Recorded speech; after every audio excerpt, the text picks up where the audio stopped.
శ్రీ శివాయ గురవే నమ. శ్రీమాత్రే నమ.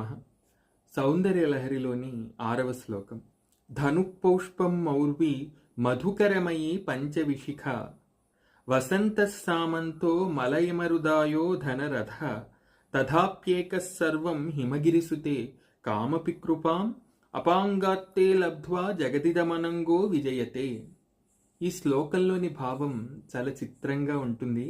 ఈ శ్లోకంలో మన్మధుడు లోకంలోని జనుల పట్ల సాధించిన విజయాన్ని గురించి ఆదిశంకర భగవత్పాదుల వారు ప్రస్తావిస్తున్నారు. మన్మధుడు ఏ విధంగా అమ్మవారి కృపను పొంది అందరి మనస్సులను తన తేలికపాటి సామగ్రి చేత మధించగలుగుతున్నాడు అనేది మనం ఈ శ్లోకం ద్వారా తెలుసుకోవచ్చును. ఓ హిమగిరిసుత, ఓ హిమగిరిసుతే అన్నది అమ్మవారికి భాగవత్పాదుల వారు చేస్తున్న రమ్యమైన సంబోధన. ఓ హిమగిరిసుత, మన్మధుడి సామగ్రిని తలుచుకుంటే చాలా చిత్రంగా ఉన్నదమ్మా.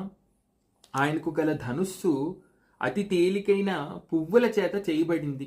అలాగే ఆ ధనుస్సుకు కట్టబడిన వింటినాది తుమ్మెదల చేత అల్లబడింది. ఆయనకు అమ్ముల పొదిలో కలిగిన బాణాలు అన్నీ కూడా పుష్ప నిర్మితాలు. ఇంకా ఆలోచిస్తే ఆయనకు అత్యంత ప్రియమిత్రుడు సామంతుడు కాలపరిమితిని కలిగిన వసంతుడు.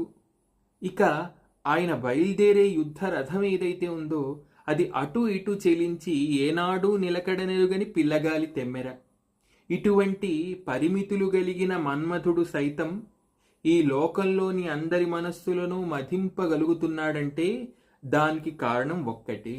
ఆ కారణం ఏమిటంటే ఆయన త్రికరణ శుద్ధిగా నీ పాదాలను ఆశ్రయించి బిడ్డయనే భావంతో నిన్ను నిరంతరం ఆరాధించటం చేత అంతటి మహాత్మ్యాన్ని పొందాడు. ఆయనకు గల తేలికపాటి యుద్ధ సామగ్రితోనైనా ఇంత విశ్వాన్ని ఆయన జయించగలుగుతున్నాడు. ఇందరి మనస్సులను ఆయన మధించగలుగుతున్నాడు. అది కేవలం నీ కృపా కటాక్ష వీక్షణం యొక్క మహాత్మ్యమే. శ్రీమాత్రే నమః. శ్రీ శివాయ గురవే నమః.